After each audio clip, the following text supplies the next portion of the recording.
Hello dear students, welcome to a new video. तो आज के इस वीडियो में मैं डिस्कस करने वाला हूं आपका एटीसी का चैप्टर नंबर 6 जिसका नाम है सेल्फ डेवलपमेंट एंड असेसमेंट।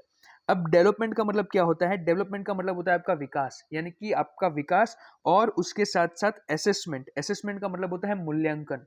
तो ये दोनों चीजें करने के लिए किन किन चीजों पे आपको काम करना पड़ेगा, इन सभी चीजों के बारे में आज के इस वीडियो में हम डिस्कस करने वाले हैं। ये जो चैप्टर है आपके एग्जाम पॉइंट ऑफ व्यू से इंपॉर्टेंट है, लेकिन उसी के साथ साथ ये बहुत ही इजी चैप्टर है, तो आपको घबराने की कोई जरूरत नहीं है। एक बार अगर आप इस वन शॉट वीडियो को, क्योंकि इस एक ही वीडियो के अंदर हम इस पूरे चैप्टर को कवर करेंगे, इसलिए ये वन शॉट वीडियो है। तो इस वन शॉट वीडियो के अंदर आप एक बार अगर इस वीडियो को सही तरीके से देख लेते हो तो आपको दूसरी बार इस चैप्टर को देखने की जरूरत नहीं पड़ेगी। आप आराम से एग्जाम में सारे आंसर्स लिख के आ पाओगे, right? So without wasting much time, let's start. देखिए, ये सारे टॉपिक्स जो है वो आज के इस वीडियो में हम डिस्कस करने वाले हैं। सबसे पहले है चेंज, फिर ग्रोथ। चेंज का मतलब होता है बदलाव, ग्रोथ का मतलब होता है विकास, फिर परसिस्ट। परसिस्ट का मतलब होता है डटे रहना, ठीक है? यानी कि किसी काम के ऊपर डटे रहना, उसके ऊपर दृढ़ संकल्प के साथ बने रहना। प्रायोरिटाइज यानी कि प्राथमिकता देना। फिर रीड यानी कि पढ़ना, लर्न यानी कि सीखना, लिसन यानी कि सुनना, रिकॉर्ड। रिकॉर्ड यानी कि भाई चीज़ों का हम रिकॉर्ड बनाते हैं ना, कि भाई हमारी परफॉर्मेंस कैसी रही, ठीक है? या तो फिर हमने जो काम किया वो किस प्रकार से किया, तो उसका पूरा रिकॉर्ड बनता है।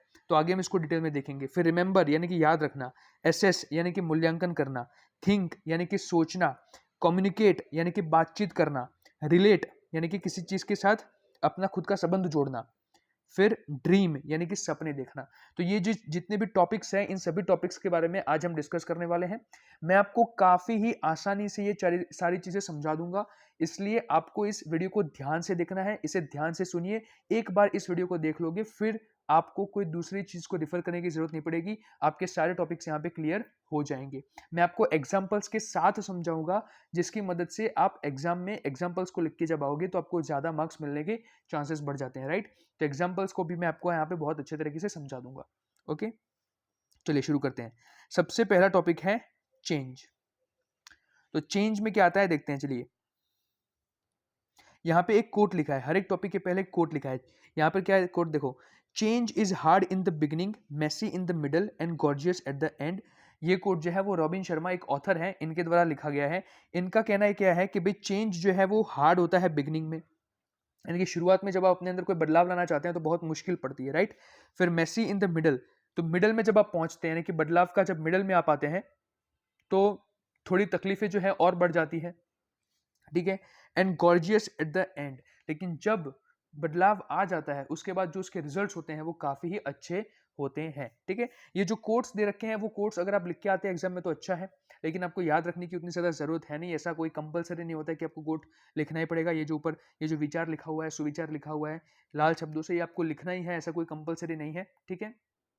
ये आपको समझाने के लिए है। अगर आपको कोई कोट याद रह जाता है और आप एग्जाम में लिखते हो तो अच्छी बात है, अदरवाइज अगर आप नहीं भी याद रख पाते हो तो उसमें कोई दिक्कत नहीं है, अगर आप नहीं लिख के आओगे तो। लिखना क्या है वो अब हम देखेंगे। We always look for stability but the only thing that is constant in the world is change, ठीक है?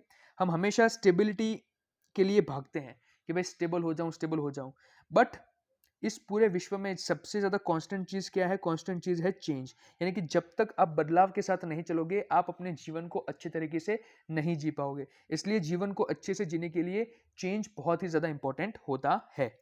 We need to develop ourselves to become better today than yesterday. हर दिन हमें अपने आप के अंदर कुछ बदलाव लाना पड़ता है ताकि हम अपने जो हमारा बीता हुआ कल था उससे आज अच्छे बन पाए।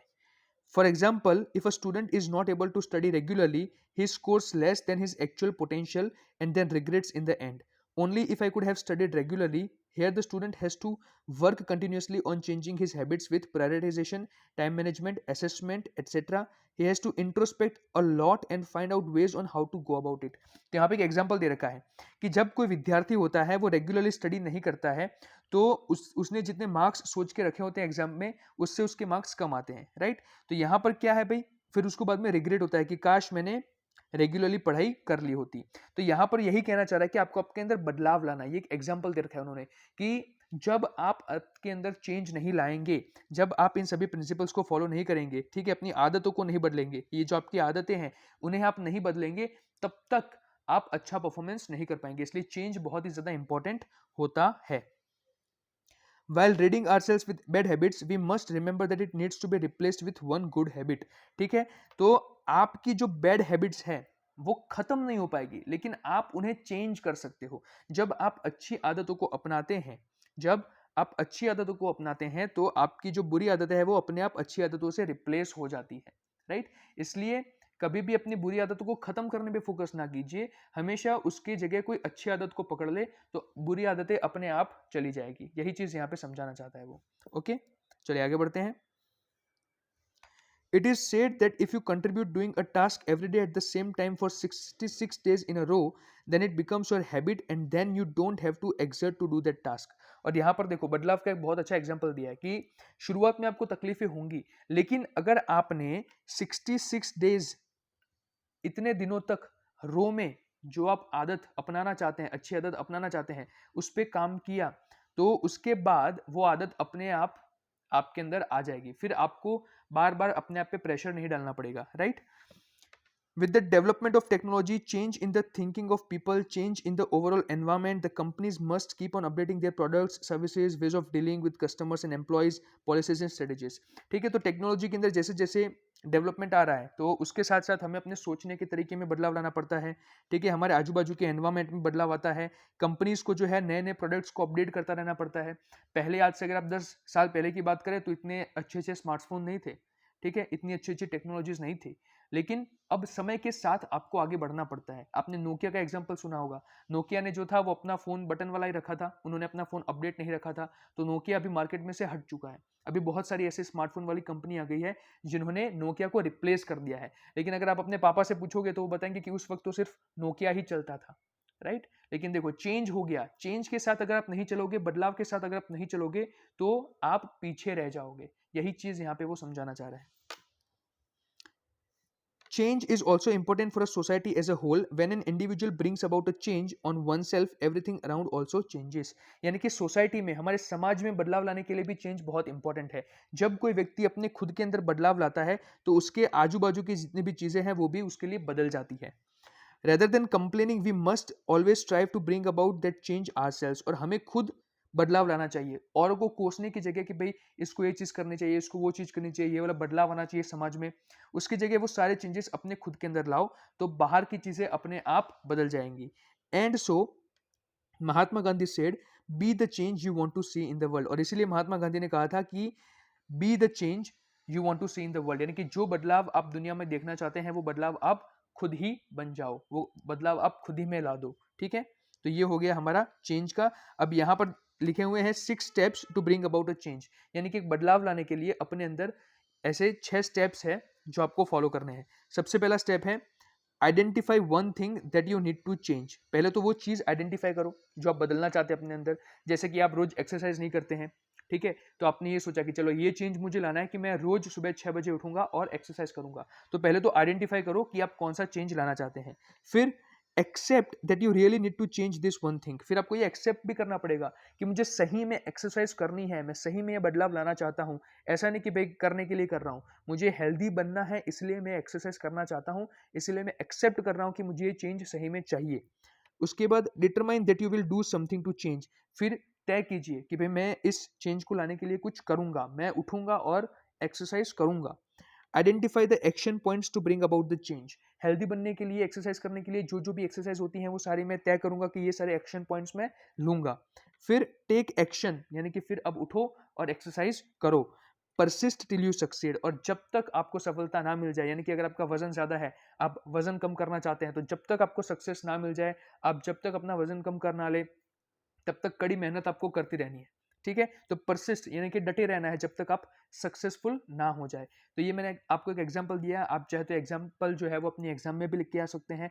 ठीक है, तो इस तरीके से मैंने आपको कहा था कि मैं आपको एग्जांपल के साथ समझाऊंगा, जिससे आपका ये पूरा कॉन्सेप्ट क्लियर हो जाएगा और आपको दूसरी बार इसे पढ़ने की भी जरूरत नहीं पड़ेगी, बिकॉज ये आपके दिमाग में अब बैठ जाएगा। राइट, चलिए अब आगे बढ़ते हैं। नेक्स्ट टॉपिक है हमारा ग्रोथ। ग्रोथ का मतलब होता है विकास। ठीक है, ग्रोथ का क्या मतलब होता है? विकास। तो देखते हैं इसमें क्या है। सबसे पहले यहाँ पे एक कोट दे रखा है, वो देखें। Growth is painful, change is painful, but nothing is as painful as staying stuck where you do not belong. ये कोट कहा था एनआर नारायण मूर्ति जो है वो इन्फोसिस के फाउंडर हैं। उनका कहना क्या है कि भाई आपको ग्रोथ में भी पेन आएगा, क्योंकि भाई कुछ अच्छा करना चाहते हो तो शुरुआत में तकलीफें आती है, चेंज में भी आपको पेन आएगा, but nothing is as painful as staying stuck where you do not belong.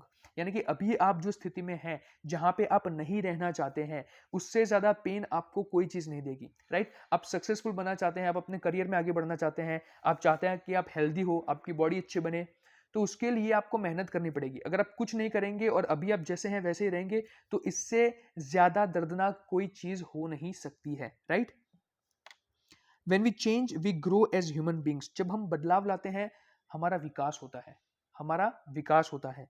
Each time we stretch ourselves, we expand our limits. हर बार जब हम अपनी सीमा से थोड़ा बाहर निकलने की कोशिश करते हैं, हम अपने लिमिट्स को एक्सपांड करते हैं। You can grow only if you move out of your comfort zone. ये बहुत ही ज्यादा इंपॉर्टेंट है। जब तक आपको कष्ट नहीं होगा, जब तक आप जहां पहुंचना चाहते हैं उसको पहुंचने के लिए आप जब तक अपने कंफर्ट जोन से बाहर नहीं निकलेंगे, तब तक आप ग्रो नहीं कर पाएंगे। इसलिए यहाँ पे लिखा है कि you can only grow if you move out of your comfort zone.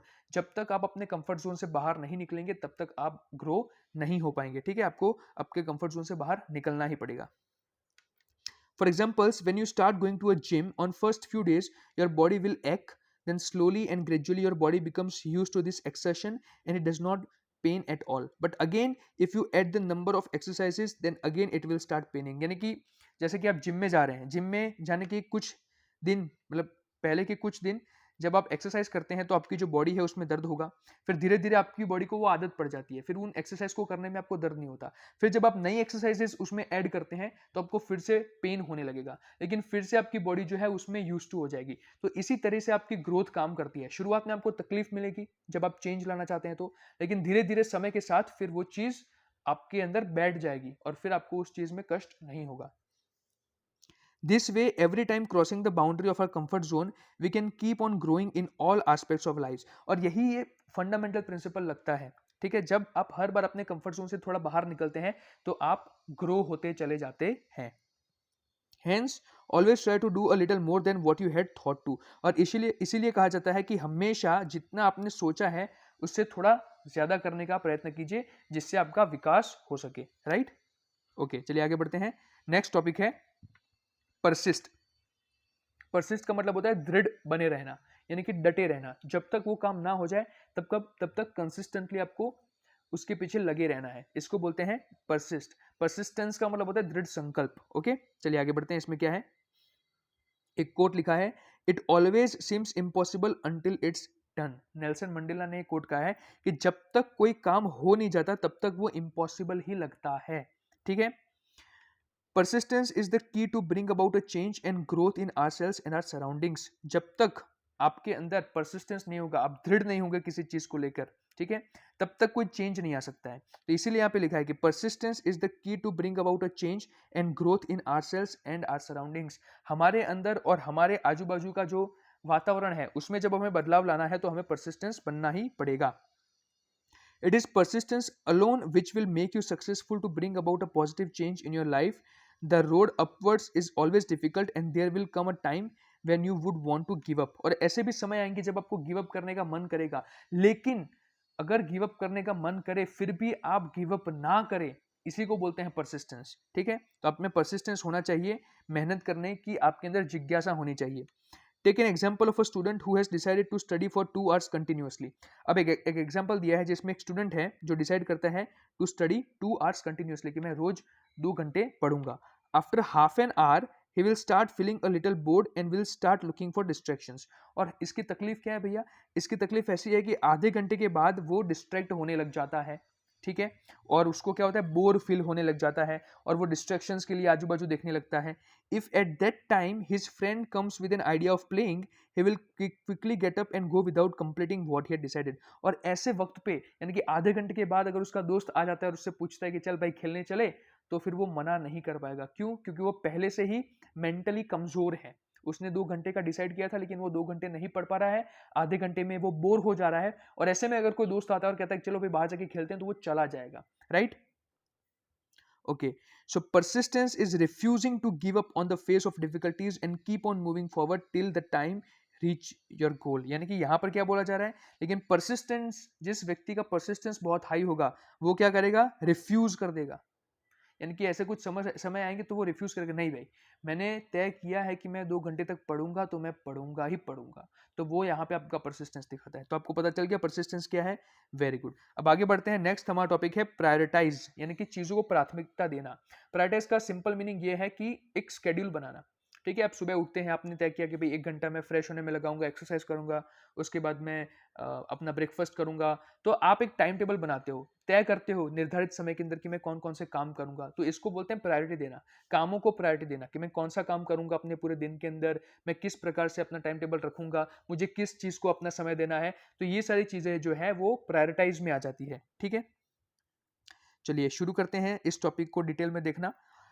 यहाँ पे कोड दे रखा है, क्या दिया है यहाँ पे, the key is not to prioritize what's on your schedule but to schedule your priorities. यानी कि आपको आपकी प्रायोरिटीज को स्केड्यूल करना है। ठीक है, the reason why people are not able to persist is because they are not able to identify their priorities. जब तक आपको यही नहीं पता है कि आपको क्या करना है, तो फिर आप कहाँ से परसिस्टेंस रह पाओगे, कहाँ से आप अपने काम को दृढ़ संकल्प के साथ कर पाओगे, right. Time management, one must include all priorities in the schedule and work accordingly. हमें हमारी प्रायोरिटीज के बारे में पता होना चाहिए और हमें अपनी सारी प्रायोरिटीज को शेड्यूल में रखना है और उसके हिसाब से काम करना है। When we don't have our own plans, we end up becoming the part of the other people's plans and priorities, thus taking us nowhere. और यहाँ पे बहुत अच्छी बात कही है कि जब आपके खुद के कोई प्लान ही नहीं है, जब आपकी खुद की कुछ प्रायोरिटीज ही नहीं है, तो ऐसे केस में होता क्या है कि हम जो है वो किसी दूसरे व्यक्ति के प्लान के हिस्से बन जाते हैं। यानी कि आपने सोचा ही नहीं कि मैं आज पूरे दिन में क्या करूंगा, तो आपका दोस्त आता है और कहता है चल भाई बाहर घूमने चलते हैं, तो आप हाँ कह दोगे। क्यों? क्योंकि आपको पता ही नहीं है कि आप अपने दिन में क्या करना चाहते हो। उसी जगह अगर दूसरी जगह आप ऐसी बात करके आपने तय किया कि आज मैं एक अच्छी किताब पढ़ूंगा, उसके बाद मैं एक्सरसाइज करूंगा, उसके बाद मैं भजन करूंगा, या तो फिर बहुत सारे काम है, उसके बाद मैं कुछ क्रिएटिव काम करूंगा, मैं पेंटिंग बनाऊंगा। तो ऐसे केस में क्या होगा कि अगर कोई दूसरा व्यक्ति आके आपको डिस्ट्रैक्ट करने की कोशिश कर रहा है, तब भी आप कह पाओगे कि नहीं भाई मेरी कुछ प्रायोरिटीज है, वो काम खत्म करने के बाद ही मैं फ्री हो पाऊंगा। तो इसीलिए प्रायोरिटी रखना इंपॉर्टेंट है। So prioritize your work and make a plan and discard everything which is not in your plan unless it is very urgent and important. इसलिए कहा गया कि अपनी प्रायोरिटीज को हमेशा सेट करके रखो। ठीक है, और जब तक कोई ऐसा दूसरा काम ना हो जो बहुत ज्यादा अर्जेंट या तो इंपॉर्टेंट हो, तब तक आप अपने प्लान पे डटे रहो। ओके, चलिए ठीक है। अब नेक्स्ट है हमारा टॉपिक रीड। रीड यानी कि पढ़ना। अब पढ़ना कितना इंपॉर्टेंट है वो आपको भी पता है, मुझे भी पता है, तो बस वही चीज हमें यहाँ पे देखनी है। The man who does not read has no advantage over the man who cannot read. Mark Twain, बहुत ही बढ़िया कोट उन्होंने कहा था। एक ऐसा व्यक्ति जो पढ़ता नहीं है वो बराबर है एक ऐसे व्यक्ति के साथ जो पढ़ सकता नहीं है। यानी कि कोई अंधा व्यक्ति है, वो नहीं पढ़ पा रहा है, और आप एक ऐसे व्यक्ति हो जो आप देख पा रहे हो, पढ़ पा रहे हो, लेकिन आप फिर भी नहीं पढ़ रहे हो, तो आप में और उसमें कोई फर्क नहीं है। और ये बिल्कुल सही बात है। ठीक है, आगे क्या लिखा है, reading is the best habit that everyone must imbibe. ये एक बेस्ट हैबिट है जो हर एक व्यक्ति को अपने अंदर बनानी चाहिए। It is the literature that helps people build the spirit of people. हमारी जो सेल्फ होती है, हमारी जो स्पिरिट होती है, वो किससे बिल्ड होती है, हम क्या क्या पढ़ते हैं, हम किस प्रकार के लिटरेचर, हम किस प्रकार के साहित्य को पढ़ते हैं, उसके ऊपर से सारी चीजें तय होती है। Reading helps in many ways and it is one of the most important elements of self development. अपने खुद के विकास का सबसे इंपॉर्टेंट एलिमेंट अगर हम किसी चीज को माने, one of the most important elements, तो वो क्या होगा, रीडिंग होगा, पढ़ना होगा। Reading about your own area helps you sharpen your core skills, while reading general books and other topics gives you an idea about all aspects of human life. ठीक है, एक तो आप अपने खुद की कोर स्किल्स को डेवलप करने के लिए रीडिंग कर सकते हैं। जैसे कि आप कोडिंग करना चाहते हैं तो आप उसके रिलेटेड बुक्स पढ़े, तो वो आपकी खुद की स्किल्स को डेवलप करेगा। और उसी के साथ साथ जब आप कुछ जनरल बुक्स पढ़ते हैं तो वो आपको ह्यूमन के सारे एस्पेक्ट्स जो है वो उसको समझने में हेल्प करेगा। ओके, चलिए, whether you read one type of book or the other, it is important that you ponder over whatever you already read. ठीक है, आप किसी भी प्रकार की बुक पढ़े, लेकिन सबसे इंपॉर्टेंट चीज क्या है कि आप उसके ऊपर विचार करें, पॉन्डर करें। यानी कि आपने जो पढ़ा है उसके ऊपर आपका विश्लेषण होना चाहिए, आप उसके ऊपर डीप थिंकिंग करें, तभी जाके जो चीज आपने पढ़ी है उसका कुछ अर्थ बनेगा, तभी वो आपके जीवन में कुछ काम आएगी। ठीक है, this will help you find more meaning from what you read and it will become a part of you, और वो आपके जीवन का एक हिस्सा बन जाएगी। जितने भी बड़े बड़े सक्सेसफुल लोग हैं वो सभी, जैसे बिल गेट्स हो गए, जेफ बेजोस हो गए, एलोन मस्क हो गए, ये सारे ऐसे व्यक्ति हैं जिन्होंने अपने जीवन में बुक्स को रीड करने में बहुत ही ज़्यादा माना है, और वो हमें अभी भी बहुत सारी बुक्स वो रीड करते हैं, क्योंकि उनका मानना यही है कि बुक्स रीड करने के बाद ही उन्हें इतना सारा नॉलेज मिल पाया है, जिसके माध्यम से वे अपने जीवन में इतने ज़्यादा आगे बढ़ पाए हैं। तो reading is very important. Okay, next है टॉपिक लर्न, यानी कि सीखना। ठीक है, अब सीखना कितना इंपॉर्टेंट है वो हम देखेंगे। Live as if you were to die tomorrow, learn as if you were to live forever. ये महात्मा गांधी ने कहा था कि भाई जिंदगी ऐसे जियो कि आप कल ही मर जाओगे, और सीखो उस तरीके से कि ये आपके पूरे जिंदगी के लिए आपके साथ रहने वाला है। और ये बिल्कुल सही बात है। ठीक है, one who continues learning never feels stagnant in life. ऐसा व्यक्ति जो हमेशा कुछ ना कुछ सीखता रहता है, वह अपने जीवन में कभी भी आलसी, स्टेगनेंट का मतलब होता है, स्टेगनेंट का मतलब होता है आलसी महसूस नहीं करेगा। If we always keep a seeking mind, ठीक है, will be able to learn from every situation और पर्सन अराउंड अस। हमेशा आप एक सीखने का नजरिया रखेंगे तो आप अपने आजू बाजू की हर एक परिस्थिति में से और हर एक व्यक्ति में से कुछ ना कुछ सीख जाएंगे। Learning helps us move forward and improvise each time. और लर्निंग से आपको क्या फायदा मिलता है? ये आपको आगे बढ़ने में हेल्प करता है, अपने आप को इंप्रूव करने में हेल्प करता है। We can learn from our own experiences, reading about great individuals, history, other success and failures etcetera. No learning ever goes in vain in our lives. और यहाँ पे कहा गया, देखो आप अलग अलग तरीके से जो है वो सीख सकते हैं, वो यहाँ पे बताया हुआ है। लोगों की सक्सेस में से, फेलियर में से आप सीख सकते हैं। और यहाँ पे एक और इंपॉर्टेंट बात कही कि no learning ever goes in vain in our lives. किसी भी प्रकार की जो लर्निंग है वो कभी भी बेकार नहीं जाती है, ये हमेशा आपको याद रखना है। ठीक है, a professional must keep on learning new ways of work. और जो प्रोफेशनल है, हमारे जैसे जो प्रोफेशनल है, करियर में आगे जाके प्रोफेशनल बनेंगे, must keep on learning new ways of work. हमें नए नए काम के तरीके हमेशा सीखते रहने चाहिए। You gain a new confidence every time you learn something new. और ये बिल्कुल सही बात है। हर बार जब आप कुछ नई चीज सीखते हैं तो आपके अंदर क्या होता है? आत्मविश्वास जो है बढ़ जाता है। ठीक है, आपको एक नया आत्मविश्वास मिलता है। चलिए अब आगे बढ़ते हैं। Learning new skills of your profession helps you keep updated and add to your profile. नए नए स्किल्स आप सीखते रहेंगे तो आपके प्रोफेशन के लिए वो आपको हेल्प करेगी। You will never feel stuck even in the face of difficulties and you are able to see opportunities in all situations. जब आप अपने करियर के अलावा, मतलब आप जिस फील्ड में है उसके अलावा नए नए फील्ड का भी कुछ सीखते रहेंगे, तो कभी भी अगर आपकी फील्ड में रिसेशन आ जाता है या आगे जाके आपकी फील्ड में जॉब्स कम हो जाती है, तो आप दूसरे फील्ड में जाके भी अपॉर्चुनिटीज को ढूंढ सकते हैं, राइट? जब आप कुछ नया सीखते हैं तो every profession provides a scope of learning from time to time with the development of new ideas, innovations and technology। और हर एक जो प्रोफेशन है वो क्या करता है? ये आपको देता है scope of learning from time to time with the development of new ideas, innovations and technology. तो ये हो गया हमारा क्या? लर्न वाला पोर्शन। अब आगे बढ़ते हैं। नेक्स्ट है लिसन। तो लिसन का मतलब होता है सुनना। अब इसमें क्या देखते हैं? Most people do not listen with the intent to understand, they listen with the intent to reply। Stephen Covey. Stephen Covey ने बहुत अच्छा कोट कहा है कि अधिकतर जो लोग होते हैं वो इसलिए नहीं सुनते हैं कि वो उसमें से कुछ समझना चाहते हैं, वो इसलिए सुनते हैं क्योंकि उनका रिप्लाई देने में ज़्यादा ध्यान होता है। और यही होता है जब हम किसी से बात करते हैं तो हमें यही होता है कि भाई उसकी बात जैसे खत्म हो वैसे ही मैं अपनी बात शुरू करूँ, मैं अपना रिप्लाई दूँ। बट ये इंटेंशन नहीं रखना है। Listen to understand, listen with the intention to understand. हमेशा कुछ समझने के लिए, सामने वाला व्यक्ति क्या कहना चाह रहा है उसको एक समझने के भाव से सुनो। हमेशा ये मत रखो कि मुझे रिप्लाई देना है, राइट? तो ये हो गया लिसन। इसमें क्या है देखो, listening is the most important of all soft skills. और ये बहुत ही इंपॉर्टेंट सॉफ्ट स्किल्स है और बहुत ही अंडररेटेड भी है। बहुत सारे लोग लिसनिंग का महत्व अभी तक नहीं समझ पा रहे हैं कि ये कितना इंपॉर्टेंट है। The way we communicate and work depends on whether we are good listeners और नॉट। ठीक है, आप कैसे कम्युनिकेट करेंगे, आप कैसे काम करेंगे, वो किस पे डिपेंड करता है कि आप सुनने में अच्छे हैं या नहीं है। What is about to be an empathetic listener. एक सहानुभूति के साथ आपको सामने वाले व्यक्ति को सुनना पड़ेगा। Can be better in every role if one has better listening skills. और एक ऐसा व्यक्ति जिसके पास अच्छी लिसनिंग स्किल्स है, वो फिर किसी भी फील्ड में जाए, ठीक है, वो किसी भी प्रकार का काम करे, वहां पर वो चीज उसे हेल्प करेगी ही करेगी। ये ऐसी कोई चीज नहीं है कि आपको कोई पर्टिकुलर फील्ड में ही हेल्प करेगी, ये आपको सारे फील्ड्स में हेल्प करेगी जब आपकी अच्छी लिसनिंग स्किल्स होगी तो। Listening helps you in learning a lot. और जो व्यक्ति अच्छे से सुनेगा वो अच्छे से समझेगा, जो अच्छे से समझेगा वो ऑब्वियसली ज़्यादा सीखेगा। तो listening helps you in learning a lot, ये आपको बहुत सब कुछ सीखने के लिए हेल्प करता है। Okay, listen to the needs of your surroundings, आपके आजू बाजू की सराउंडिंग्स, वातावरण की क्या नीड्स है उसे समझो। Makes you better person and a better professional, ठीक है। और लिसनिंग जो है वो आपको एक बेटर पर्सन और बेटर प्रोफेशनल बनाने में हेल्प करता है। ओके, चलिए ये भी हो गया। नेक्स्ट टॉपिक है रिकॉर्ड। तो चलिए देखते हैं रिकॉर्ड में क्या है। Record keeping is very important aspect to measure the progress of an individual in organisation. अब रिकॉर्ड कीपिंग किस चीज में हेल्पफुल है आपको? आपकी प्रोग्रेस को मेजर करने में कि आपने कितना विकास किया, वो इससे आप इसका अवलोकन कर सकते हैं।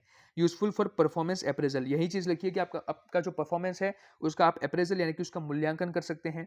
Helpful in reflecting, measuring, assessing and creating new goals. और अपना मूल्यांकन करके ये आपको किस में हेल्प करेगा? नए नए गोल्स क्रिएट करने में हेल्प करेगा, अपना मूल्यांकन करने में हेल्प करेगा, ठीक है। अपने खुद के अपने आप को रिफ्लेक्ट करने में हेल्प करेगा।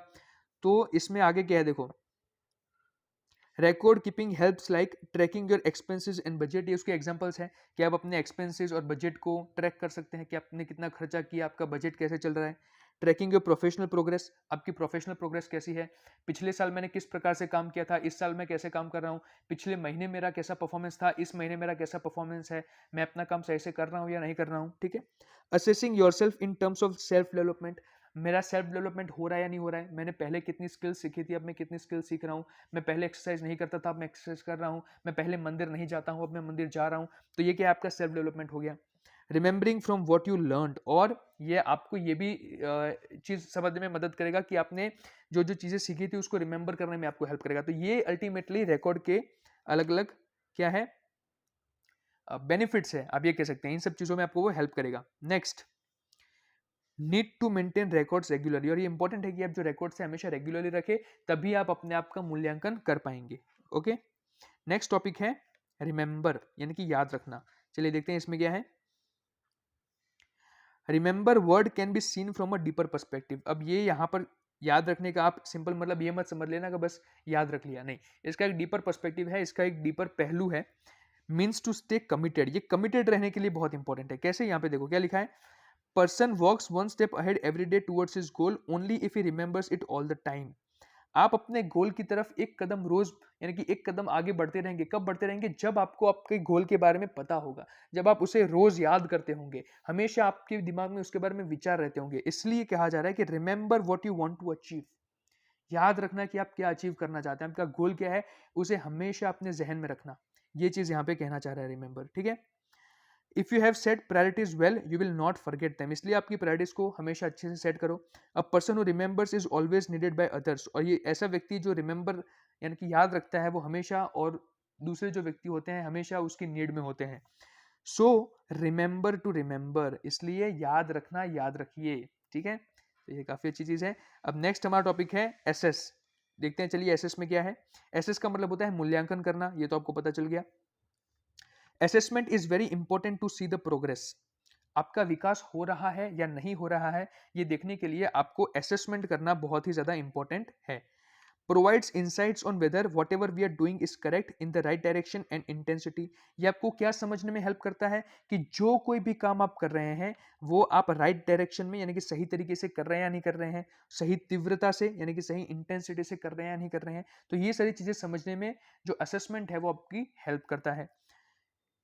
Self assessment helps in finding out one's own self, और ये जो आत्म मूल्यांकन है वो हमें अपनी खुद की जो सेल्फ होती है, हमारी खुद की जो पर्सनैलिटी होती है उसे समझने में हेल्प करता है। Self assessment gives motivation to, और ये हमें मोटिवेशन भी देता है। We can say assessing is like measuring our progress and we can do fine tuning with the help of assessment. तो हमें ये पता चल गया कि असेसिंग का मतलब क्या है, अपनी खुद की प्रोग्रेस को मेजर करना। ओके, नेक्स्ट है थिंक। तो चलिए देखते हैं थिंक में क्या आएगा। थिंक का मतलब होता है सोचना। तो इसमें क्या लिखा है, कोट है, concentrate all your thoughts upon the work in hand, the sun's rays do not burn until brought to a focus. Alexander Graham Bell. Alexander Graham Bell आपको पता है टेलीफोन की जो डिस्कवरी थी, नहीं डिस्कवरी नहीं कहूंगा सॉरी, इन्वेंशन जो था वो इन्होंने किया था अलेक्जेंडर ग्राहम बेल ने।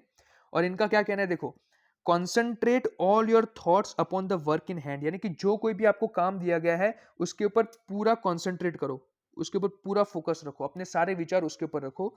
यहाँ पे लिखा उन्होंने उसका एग्जाम्पल देते हुए, the sun's rays do not burn until brought to a focus. जब तक सूर्य की किरणों को आप एक साथ इकट्ठी एक फोकस में नहीं लाओगे तब तक वो जलाएगी नहीं किसी चीज को। ठीक है, आपने देखा होगा वो बचपन में जो मैग्नीफाइंग ग्लास होता है उससे आप सूर्य की किरणों को एक साथ इकट्ठा करते हैं और वो पेपर जलने लगता है। तो जब तक आपका फोकस जो है वो इकट्ठा नहीं होगा तब तक आप किसी काम को अच्छे तरीके से नहीं कर सकते हैं। तो थिंकिंग बहुत इंपॉर्टेंट है। Thinking in itself has many perspective, और थिंकिंग के अपने आप में बहुत सारे पहलू हैं। डिफरेंट पर्सपेक्टिव्स लाइक, देखो यहाँ पे लिखे हैं perspectives, don't think too much, thinking is waste of time, just act, think before you speak. अब इसके अलग अलग मतलब है। देखो यहाँ पे जब हम लिखते हैं डोंट थिंक मच, इसका क्या मतलब है? Firstly concept of over thinking, यानी कि ओवर थिंकिंग जो है वो तो हानिकारक है। तभी हम ऐसे केस में कहते हैं ना कि भाई ज्यादा मत सोचो, डोंट थिंक मच। तो पहला जो था पर्सपेक्टिव वो ये कहना चाहता है कि आप ज्यादा मत सोचिए, बिकॉज ओवर थिंकिंग आपके लिए हानिकारक है। दूसरा पर्सपेक्टिव क्या था कि thinking is waste of time, just act. अब ऐसा आपको जब कोई व्यक्ति कहता है तो इसका क्या मतलब है? Secondly, think a lot but do not act over it, यानी कि ऐसे भी लोग होते हैं कि जो बहुत ज्यादा सोचते हैं लेकिन उसके ऊपर एक्ट नहीं करते, तो वो चीज भी हानिकारक है। और तीसरा था थिंक बिफोर यू स्पीक, ठीक है, यानी कि बोलने से पहले सोचो। तो what kind of thinking is good, तो कौन सी थिंकिंग है वो अच्छी होगी।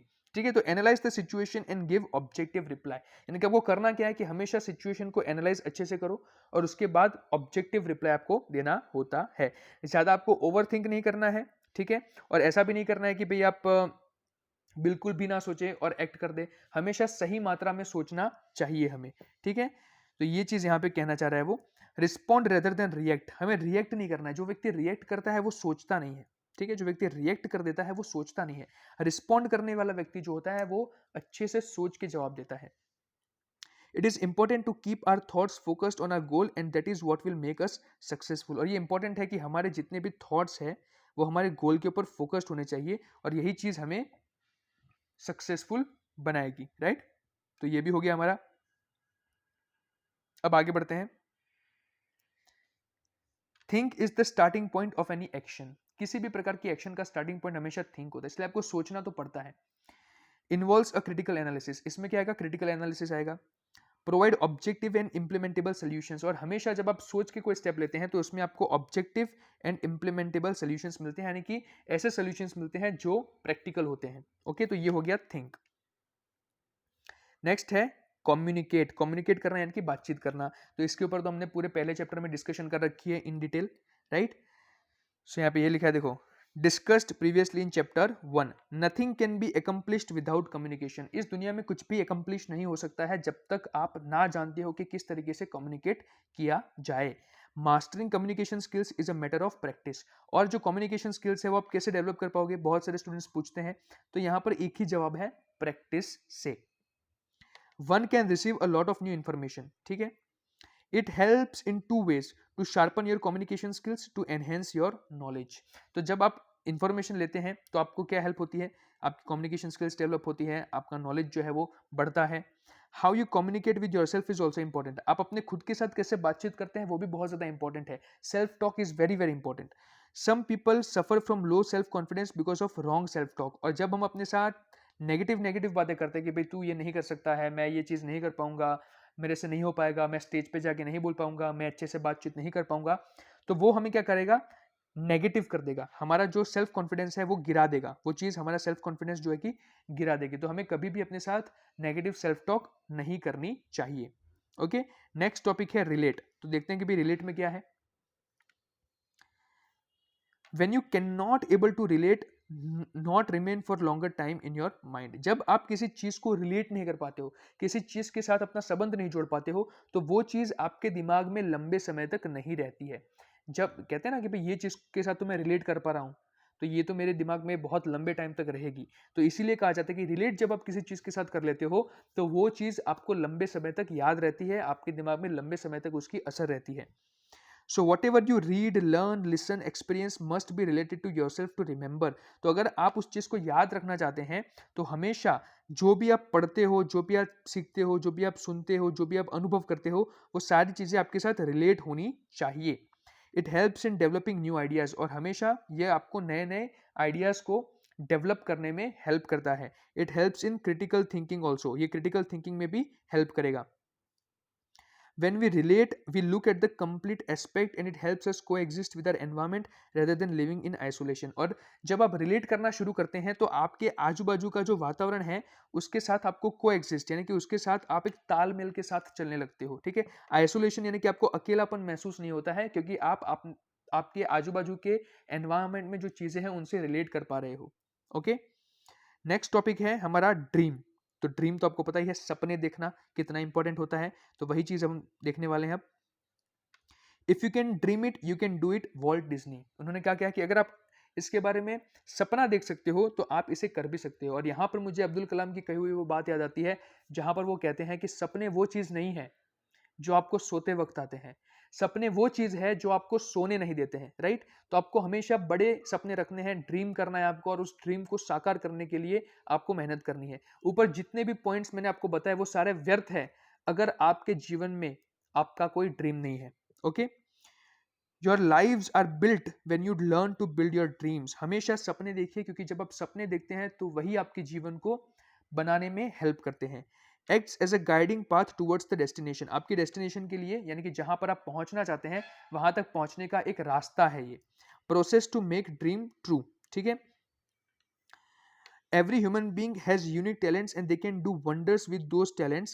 Start to work on your interest। और हर एक इंसान के अंदर अपना खुद का एक टैलेंट है, और अगर आप अपने टैलेंट को पहचान ले तो आप वंडर्स कर सकते हैं। इसीलिए कहा जाता है कि जो चीज़ आपको अच्छी लगती है, जिस चीज़ में आपका सपना है, उस चीज़ को आप उस पे आप काम कीजिए। आपका जो इंटरेस्ट है, जिस चीज़ में आपको रुचि है, उस चीज़ को आप कीजिए, ताकि आप अपने जीवन में उसमें आगे बढ़ पाए और आप खुशी से उस काम को कर पाए, राइट। इसलिए ड्रीम, सपना देखना बहुत ही ज़्यादा इंपॉर्टेंट है।